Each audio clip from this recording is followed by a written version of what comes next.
So now my cutoff value is 10. Cut off value मेरे पास 10 आ गई है जो थ्रेश होल्ड है। अब अगेन मैं क्या करूँगा, इस एच स्पेस को एक्सप्लोर करना शुरू करूँगा। जैसे एक्सप्लोर करूँगा तो एस विद वैल्यू 8 एक्सेप्ट हो जाएगा। अगेन क्या होगा, मैं यहाँ पे चेक करूँगा, ए आ रहा है जी, A cost 11, B with cost 9, C with cost 14।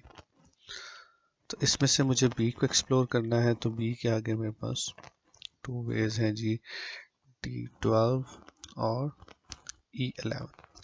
यहाँ पे एक चीज़ जो हमने सर्च स्पेस बनाते हुए तो ऐसे मिस कर दी है, उस वक्त मैंने आपको नहीं बताई, दैट्स के ये अगर आप ग्राफ देखें तो जी इसमें एक नोड है, बट वी हैव मल्टीपल जी के एफ स्कोर। इसका रीज़न यही है कि वो जितने पाथ से आएगा, हर पाथ से के रिस्पेक्ट से उसका एक डिफरेंट एफ स्कोर होगा।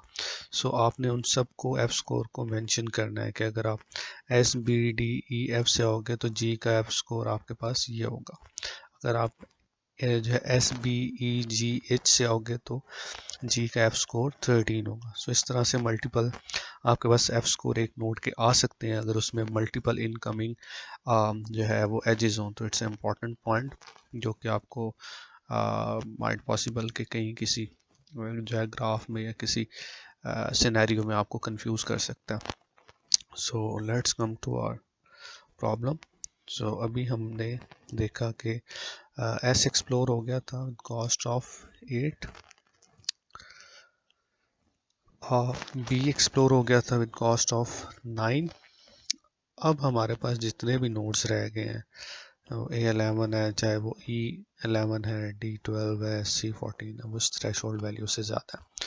सो अगेन आपके पास क्या होगा, ये एल्गोरिदम इधर से रिटर्न कर जाएगा। रिटर्न करने का मतलब है we have to increment that threshold, और ये इंक्रीमेंट ऐसे ही आप रैंडमली नहीं करोगे, बल्कि इससे सिलेक्ट करने का एक मेथड ये होगा कि आप जो एफ स्कोर है इसमें जो आपने असेंडिंग ऑर्डर में सॉर्ट करके रखा हुआ था, जो कट ऑफ वैल्यूज थी जो कि इन एफ स्कोर से आई थी, आप उसमें से नेक्स्ट वैल्यू पिक करोगे। तो नेक्स्ट वैल्यू जो आपने पिक की दैट्स 11।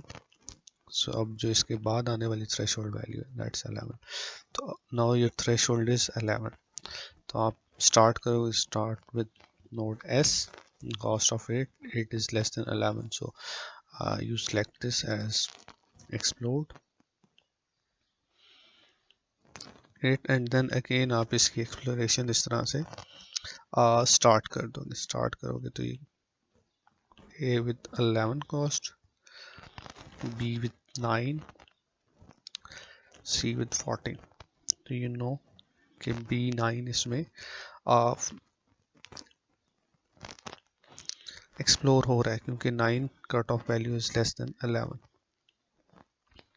सो इसके बाद जो चॉइसेस आ जाएंगी दैट्स D12 एंड E11। सो अब इसमें से हम देखेंगे कि वी हैव चॉइस, हम 11 एक्सप्लोर कर सकते हैं, एज इन इसमें आपके पास A11 और E11 आपके पास दो ऐसे नोड्स हैं जो एक्सप्लोर हो सकते हैं। ये हमारे एल्गोरिदम पे या हमारे डाटा स्ट्रक्चर पे होगा कि हमने किसे पहले टॉप पे रखा हुआ है। तो I will explore E node. अब ई पे मैं आऊँगा तो गेट इनटू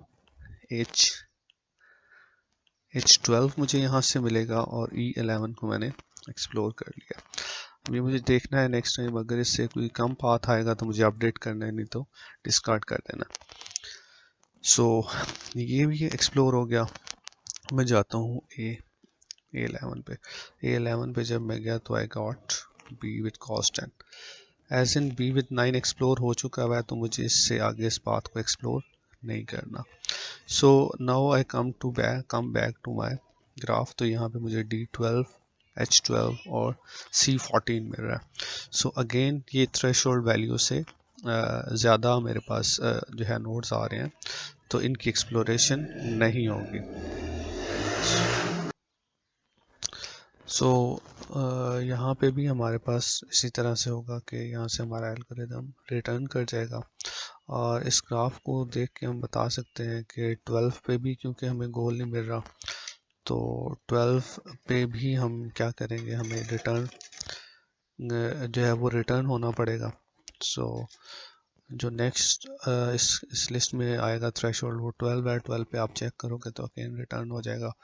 13 पे हमें गोल मिल जाना चाहिए, एज इन ये नोड हमारे पास 13 पे एक्सप्लोर होने के काबिल है। तो लेट्स सी ये एल्गोरिदम अगर इसका थ्रेशोल्ड 13 हो तो क्या कौन कौन से नोड्स एक्सप्लोर होते हैं। Let's see S with A 8 value explore हो जाएगा।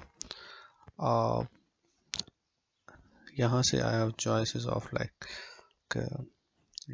A11, B9 and C14. तो I'll explore B9 explore किया तो I have D12 value, then I have E11 और इसमें से एज इन के इसके चाइल्ड हमने एक्सप्लोर कर लिए तो B9 को I will include in my list, explored list. This is my explored list. अब इसके बाद मुझे अब मैं चाहे ए को एक्सप्लोर कर लूँ या ई को कर लूँ। लेट्स एक्सप्लोर ई को एक्सप्लोर किया तो I gate H with cost 12।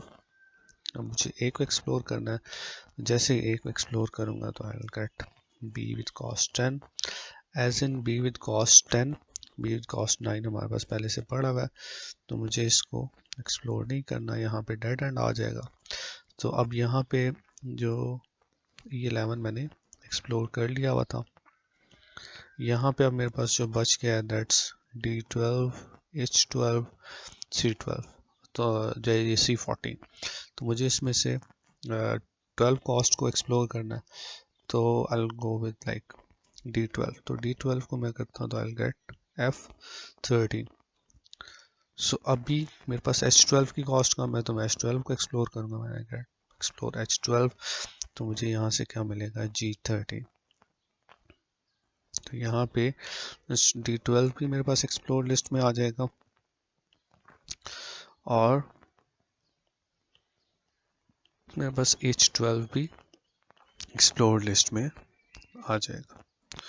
सो अब इट्स माय एल्गोरिदम्स चॉइस के वो उसने मतलब F13 को टॉप पे रखा हुआ है या G13 को। तो लेट्स से कि मेरे पास G13 इज ऑन टॉप तो मैंने G13 को जैसे ही एक्सप्लोर किया तो I'll get to know कि मेरा गोल नोड है कॉस्ट ऑफ 13। सो यहाँ पे मेरा ये एल्गोरिदम स्टॉप करेगा, मुझे मेरा गोल नोड मिल जाएगा प्लस मुझे ये पाथ मिल जाएगा कि जिससे होते हुए मैं गोल नोड पे पहुंचाऊं। So that's how our IDA star algorithm works और इसमें 13 थ्रेशोल्ड पे हमें वैल्यू मिल जाएगी। और इस तरह से बेसिकली इसका आइडिया ये होता है कि ज़्यादा से ज़्यादा अनवांटेड स्पेस एक्सप्लोर ना हो, आपका एल्गोरिदम जो है वो स्पेसिफिक डेप्थ में with the help of cut off value जाए और आपके गोल को सर्च करके लेके आए। और एज इन आपकी memory space is very important. तो अगर आप इस तरह से पूरा ग्राफ सर्च करते हो तो इसमें मेमोरी कंजम्पशन भी बहुत ज़्यादा होती है। सो जैसे हमने IDS को यूज़ किया था इसी तरह से IDA star works, but the difference is वहाँ पे हम डेप्थ को लेते थे एज अ थ्रेशोल्ड कि हमने बार बार इटरेटिवली डेप्थ को इंक्रीज करना है। यहाँ पे हम कट ऑफ वैल्यूज़ लेते हैं। कट ऑफ वैल्यूज़ हमारे पास F स्कोर से आते हैं और उसे हम ऐसे ही इंक्रीमेंट नहीं करते but we sort them in ascending order. हम असेंडिंग ऑर्डर में उनको लेके आते हैं और उसमें से अपने या कट ऑफ वैल्यूज़ को 1 बाय 1 चेक करते हैं कि कौन सी कट ऑफ वैल्यू पे हमें गोल मिलता है। सो दैट्स हाउ हमने हमारे पास ये IDS वर्क करता है। इसमें बहुत सारे ऐसे नोड्स हैं जो मतलब उसने एक्सप्लोर नहीं किए, बहुत सारी एक्सप्लोरेशन पावर और बहुत ज़्यादा मेमोरीज इसने सेव कर ली। दैट्स